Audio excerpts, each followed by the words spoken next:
लोकसभा निवडणुकीच्या निकालावर वॉच ठेवण्यासाठी काँग्रेसने टास्क फोर्स तयार केलेला आहे आणि यामध्ये प्रत्येक नेत्यावर विभागवार जबाबदारी सोपवण्यात आली आहे। उद्या काँग्रेसचे प्रदेशाध्यक्ष नाना पटोले सकाळपासून वॉर रूम मध्ये बसून असतील।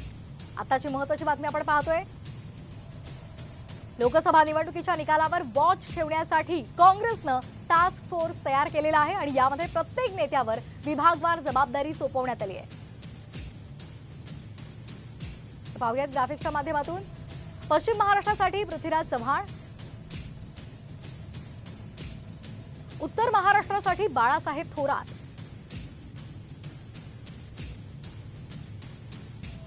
विदर्भासाठी विजय वडेट्टीवार, अमरावतीसाठी यशोमती ठाकूर, मराठवाडासाठी अमित देशमुख यांच्यावर जबाबदारी सोपवण्यात आली आहे।